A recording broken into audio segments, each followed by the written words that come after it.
Alright, what's up YouTube? So this is part 3 of the turbo kit install on this 3.8 Genesis Coupe. We are using the Remnant Performance kit. This is pretty much what's left of the kit. All the hard stuff we did in the last video. Everything else from here is pretty much easy. First thing I went ahead and did was I went ahead and trimmed down these lines right here for the coolant lines for the turbo. This is what the lines look like installed. Not the best. I could have trimmed down that one a little bit more. Now we're on to the nerve-wracking part of this install, and that's pretty much drilling through our lower oil pan. What we're going to do right now is pretty much take off the oil pan, drain the oil cores, and I'll show you guys exactly where to drill. And for this part, you're actually going to need this fitting over here.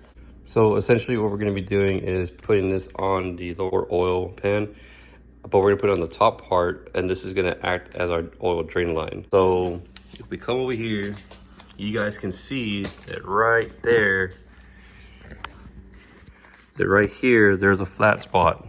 So we're basically gonna have to drill right here, smack in the middle, so we can put this fitting right there, and that's gonna be our oil drain line. So the oil drain bolt is gonna be a 17mm. And all around the oil pan, there's going to be 10mm bolts, as you can see. So we have our oil pan off now.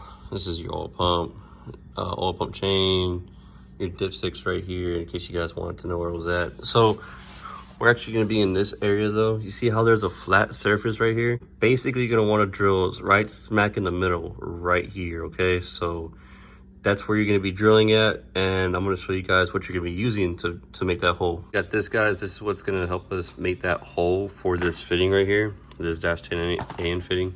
This comes in the kit as well. We're also going to be using the gasket maker, and we're going to be using some thread locker as well, because this is threaded on, so you do want to put some thread locker on here so that way it doesn't fall off. Also, I'm going to recommend you guys get like a piece of cardboard or something, because what you're going to want to do is when you're drilling, you're going to want to go ahead and protect everything else that's inside right there. So like this, because you don't want that metal shavings getting anywhere around the oil pump or anything like that. So make sure you protect it, and also put your oil pan very far away so it doesn't get any debris in it. Alright guys, and just like that, we have drilled our hole, and the way I can tell it's the right size is, so whenever you're doing this, make sure you do it little by little.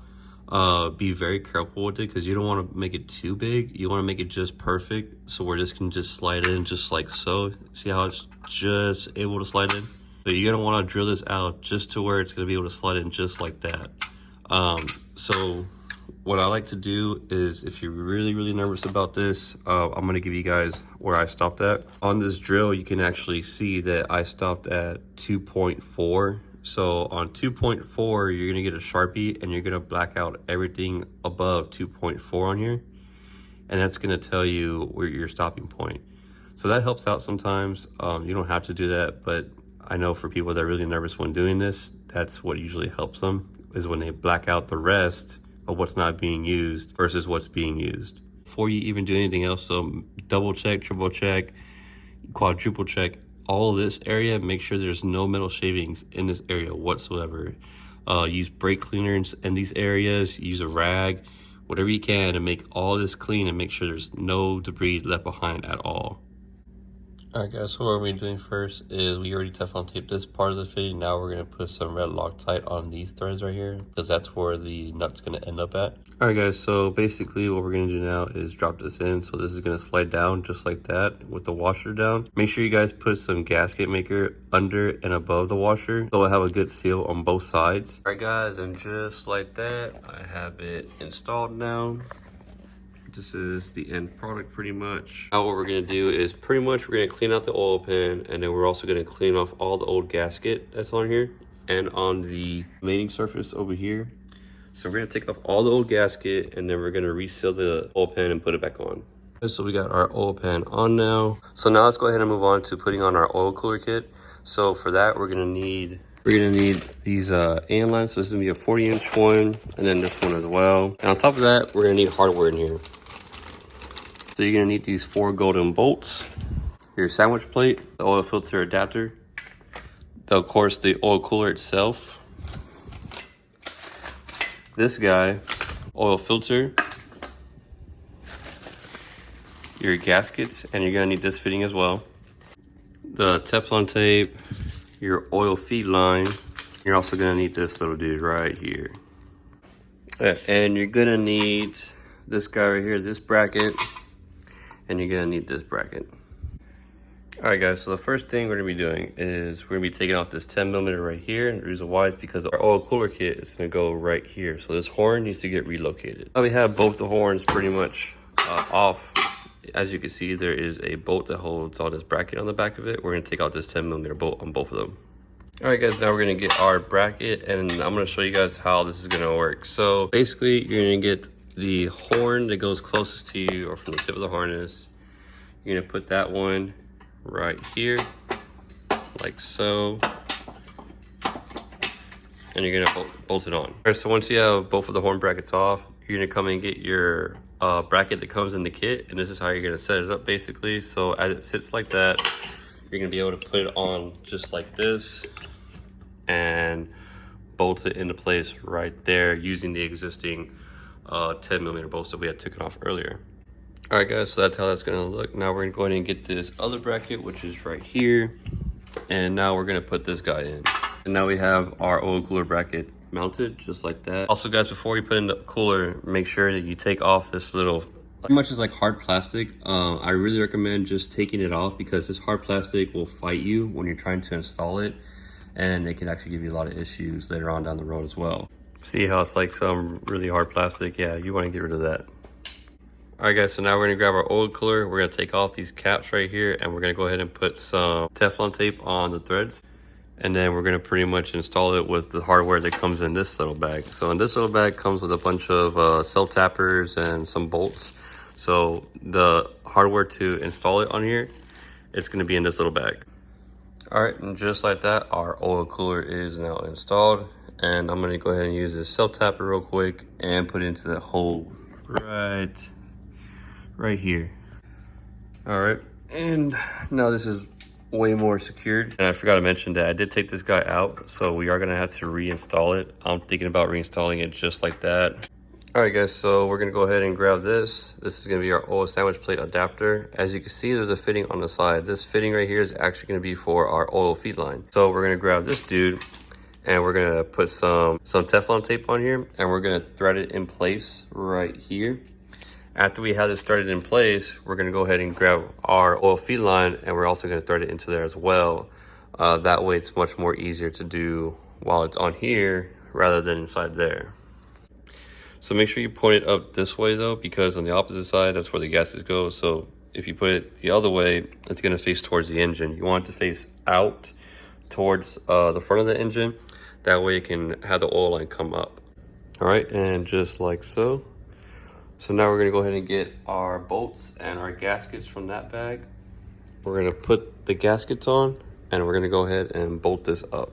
In case you guys are wondering, these are what the gaskets look like. Make sure you dab these up a little bit with oil. It's kind of like putting oil on the oil filter whenever you put a new one on. It's the same idea. You can see that is installed now. So we're gonna go ahead and go over here. So we're gonna be grabbing this guy from the bag, one of these baggies down there, and we're pretty much gonna screw this in place of the adapter filter.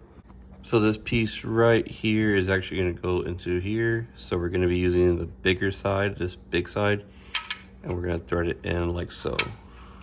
Cool, so we got this installed. Now we're gonna mess with our oil filter sandwich plate, and there's a few things we have to do to that before we install that. So first off, you're gonna be using this bolt right here. It's gonna be the M20X 1.5. It comes with two of them. You're not gonna use this one. So put this one to the side. We're gonna be using this one. Secondly, these fittings right here, I don't know if they come pre-Teflon taped or not, but we're gonna take them off anyways, and we're gonna go ahead and put Teflon tape on both sides, and we're gonna put Teflon tape on this one. So on this one though, we're not gonna put Teflon tape just because we're gonna have a oil temperature sensor go here. All right, and as you can see, everything has been Teflon taped, and now we're ready to go ahead and put this on. So make a note that this right here, see how it has the gasket on top? This is what you're gonna be putting, this is what you're gonna be pretty much mating onto there. So it's gonna go just like this, okay? Make sure you don't use it on this side because this side doesn't have a gasket. It'll start to leak right here. So make sure you put the gasket side onto the adapter.